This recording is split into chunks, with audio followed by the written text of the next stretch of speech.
This video is going to be about checking for gasoline contaminants, and we're going to be using the little chemistry kit we have in the tool room.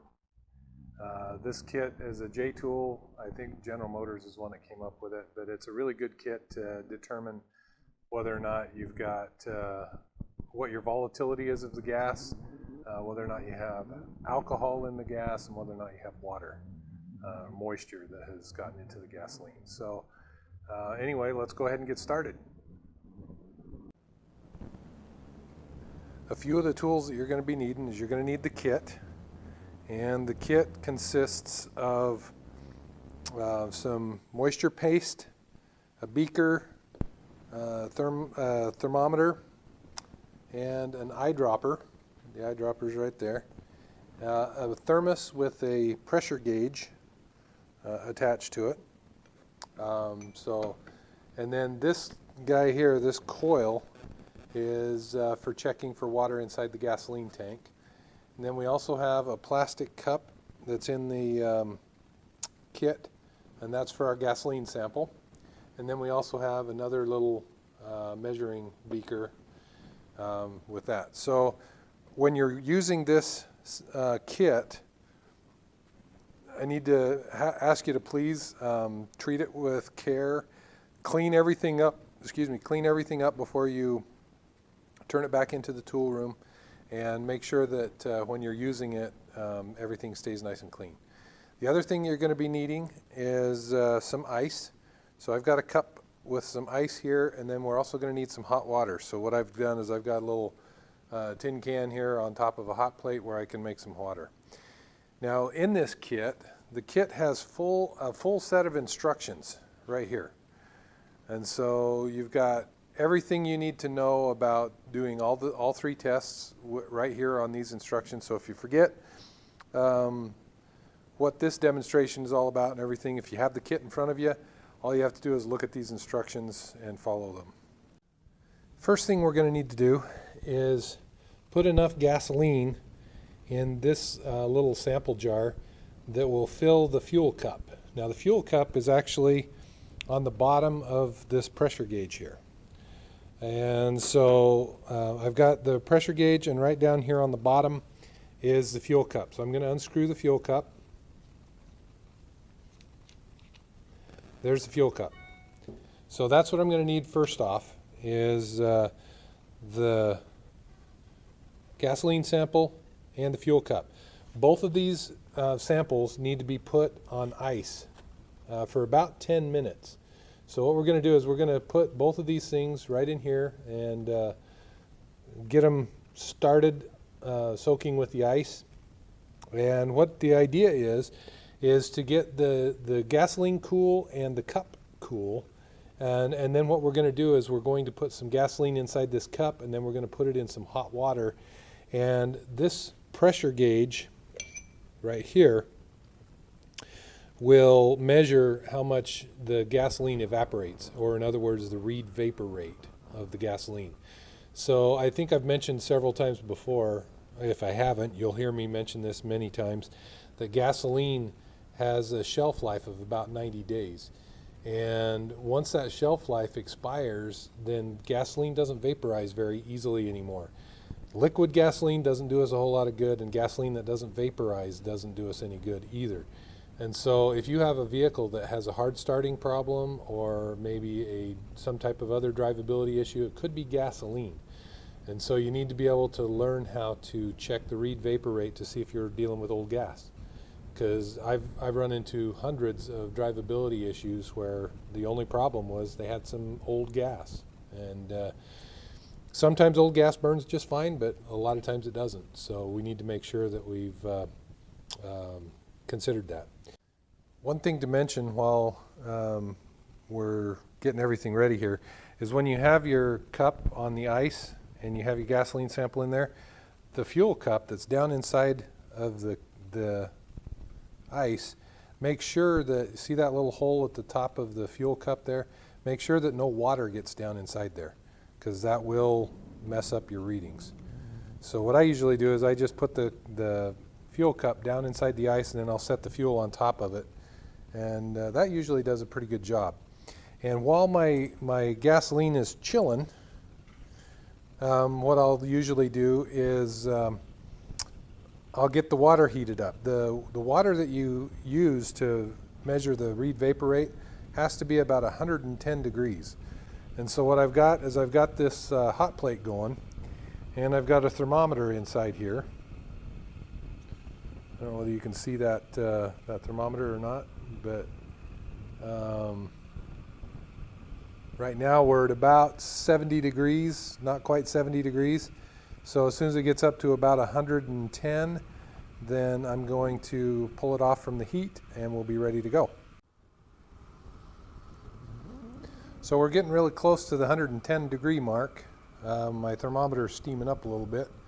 See if I can clear that off for you.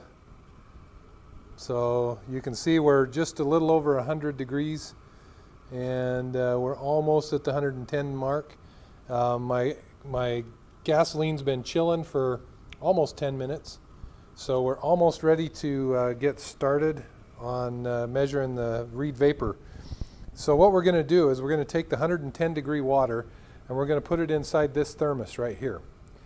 We're going to put it inside that insulated cup. And then what we're going to do is we're going to take the chilled gasoline and we're going to fill up the fuel cup that's down inside there chilling as well. And once that cup is filled up, we're going to screw the cup back into the bottom of this pressure gauge. And then we're going to set it down inside of the hot water. And what that'll do is it'll make the gasoline evaporate. And that way we can measure the read vapor. And it looks like my temperature is doing pretty good on my water, so I'm going to turn the heat down on that. And we're going to go ahead and fill this cup with hot water. One of the things that I didn't mention when I first got started is make sure that you have enough rags and stuff to clean up after yourself.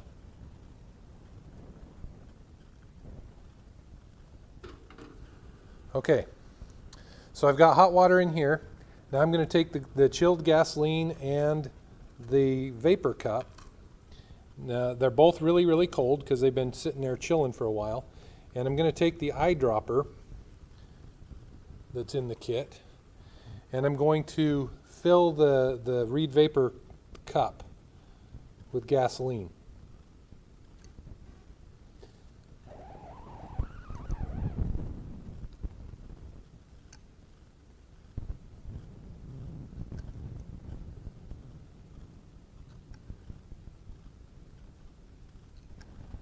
Usually about, I don't know, 8 or so squirts of the eyedropper, and that gets it pretty full. I got it just a little too full, so I'm going to suck a little bit out.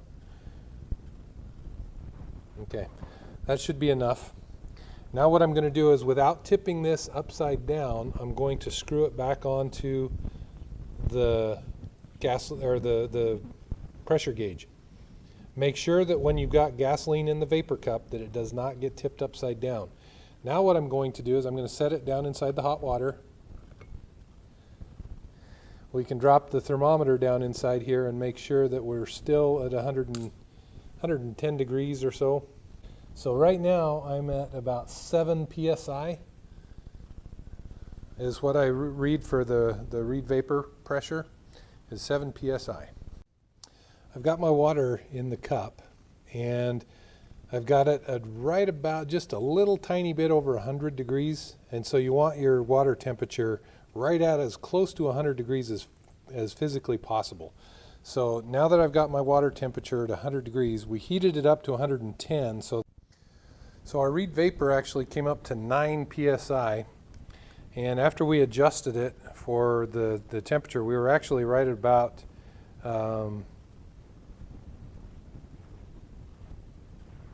98 psi is what we ended up at. And so once we got to 98 psi, we adjusted it, and we had about 9 psi, so it was 9.3 was our adjusted number.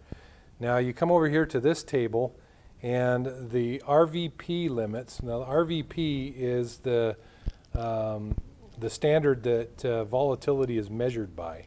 And it's a standard set out by the EPA, the Environmental Protection Agency, and it's called Reid Vapor Pressure is what RVP stands for.